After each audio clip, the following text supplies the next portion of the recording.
એકદમ ક્રિસ્પી અને ઝટપટ બની જાય એવા લીલા મરચાંના ભજીયા આજે આપણે બનાવીને તૈયાર કરવાના છે, જે વરસાદમાં ખાવાની ખૂબ મજા પડી જાય છે. તો ફ્રેન્ડ્સ, તમે જરૂરથી ટ્રાય કરજો. વિડીયો ગમે તો લાઇક કરજો, ચેનલને જરૂરથી સબસ્ક્રાઈબ કરી લેજો.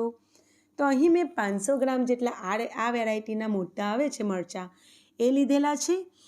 તો મરચાં બહુ તીખા ન હોય એ રીતના આપણે પસંદ કરવાના અને સરસ રીતે એને ધોઈ અને લૂછીને આપણે લઈ લેવાના અને એના ઉપરનું જે નીચાનો ભાગ છે એને આપણે કાઢી નાખીશું અને એને રીંગમાં આપણે કટ કરી લઈશું.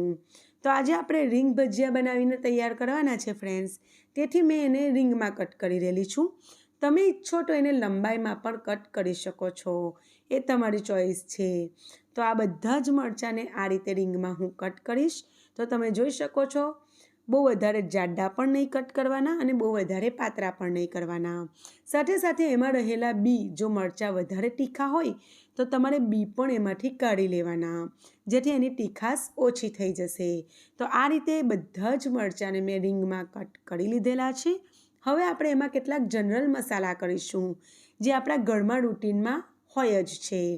તો સ્વાદ પ્રમાણે પહેલાં મીઠું એડ કરી દીધેલું છે, તો અડધી ચમચી જેવું, અને એનાથી થોડુંક ઉપર એડ કરેલું છે મેં, અને આપણે એમાં અજમો એડ કરીશું.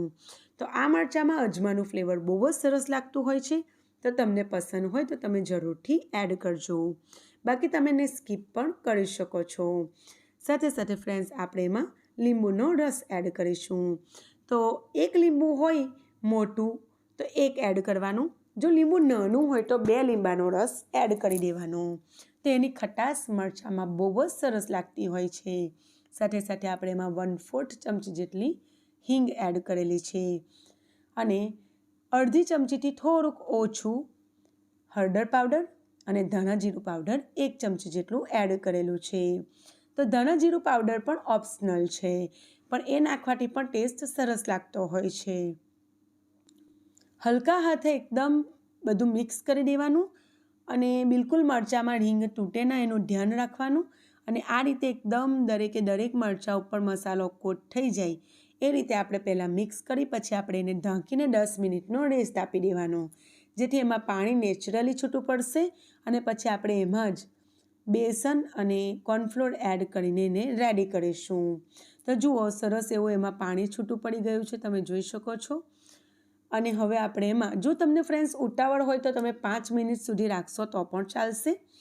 અને હવે આપણે એમાં 3 ચમચી ભરીને ટેબલ સ્પૂન કોર્નફ્લોર એડ કરેલો છે. જો તમારી પાસે ના હોય તો તમે એના જગ્યા પર ચોખાનો લોટ પણ લઈ શકો છો. અને 2 ટેબલ સ્પૂન જેટલું એમાં બેસન એડ કરેલું છે. સાથે સાથે અહીં મેં આદુ લસણની પેસ્ટ એડ કરેલી છે. જો એ ના હોય તો તમે આદુને ગ્રેટ કરીને પણ એડ કરી શકો છો. તો એકલા આદુનો પણ આમાં ટેસ્ટ બહુ જ સરસ લાગતો હોય છે. તો આમાં થોડાક મસાલા આપણે આ રીતે એડ કરવાના, ચડિયાતા, લીંબુનો રસ છે, આ આદુ લસણ અથવા એકલા આદાની છીણ. તો એનાથી રીંગ ભજીયા બહુ જ ટેસ્ટી બને છે. હલકા હાથે મેં બધું મિક્સ કરી લીધેલું છે અને જરૂર પડે તો એમાં 1 ચમચી જેટલું પાણી આપણે હાથેથી લઈને એમાં મિક્સ કરવાનું, જેથી એના ઉપર બધો લોટ જે છે તે કોટ થઈ જાય. તો જુઓ, લોટનું પ્રમાણ આપણે વધારે નથી રાખવાનું. ફક્ત 500 ગ્રામ મરચાં માટે મેં 3 ટેબલ સ્પૂન જેટલો કોર્નફ્લોર લીધેલો. તમે 4 ટેબલ સ્પૂન જેટલું લેશો તો પણ ચાલશે. અને મેં એમાં 2 ટેબલ સ્પૂન જેટલું બેસન લીધેલું છે, એને પણ તમે 1 ટેબલ સ્પૂન જેટલું વધારે લઈ શકો છો. તો તમારી ચોઈસ છે. મેં વધારે લોટ નથી લીધેલા, પણ તો પણ બહુ જ સરસ ક્રિસ્પી બને છે. ફક્ત એના ઉપર એક હલકું લેયર આવી જવું જોઈએ લોટનું. તો જુઓ, 1 થી 2 ચમચી જેટલું મેં પાણી લીધેલું અને આ રીતે હાથેથી જ એને સરસ મિક્સ આપી દીધેલું. તો તમે જોઈ શકો છો, સરસ કોટ થઈ ગયું છે. તો હવે આપણે એક બાજુ તેલ પણ ગરમ કરવા માટે મૂકી દીધેલું છે. તો હાઈ ફ્લેમ પર તેલ સરસ ગરમ થઈ જાય એટલે હાઈ ફ્લેમ પર જ આપણે એને એડ કરી દેવાના છે. તો આ રીતે આપણે એડ કરી દઈશું. તો ફ્રેન્ડ્સ, તમે મારી આ રેસીપી કયા દેશ અને કયા શહેરમાંથી જોઈ રહેલા છો, તમારા નામ સાથે જરૂરથી જણાવજો. વિડીયોને જરૂરથી ટ્રાય કરજો અને મને કમેન્ટ સેક્શનમાં કહેજો કે કેવા બન્યા તમારા ભજીયા, કે તમને આ રેસીપી કેવી લાગી. જુઓ ફ્રેન્ડ્સ, એકદમ ઝટપટ ફ્રાય થઈ જશે, કારણ કે આપણે હાઈ ફ્લેમ પર એને ફ્રાય કર્યા છે અને આ રીતે એના પર હલકો ગોલ્ડન કલર આવી જાય એટલે આપણે એને કાઢી લઈશું. તો બહુ જ સરસ ક્રિસ્પી બને છે, બહુ જ વધારે ટેસ્ટી બને છે, ઝટપટ બનીને તૈયાર થઈ જાય છે. તો આ ચોમાસાની સિઝનમાં આ ભજીયા મારી રીતે તમે જરૂરથી ટ્રાય કરજો ફ્રેન્ડ્સ. તમને મારી આ રેસીપી થોડી પણ ગમતી હોય તો લાઈક કરી દો, અને જો હજુ સુધી સબસ્ક્રાઈબ ના કરી હોય તો જરૂરથી ચેનલને સબસ્ક્રાઈબ કરી દો. તો એ બિલકુલ ફ્રીમાં છે ફ્રેન્ડ્સ.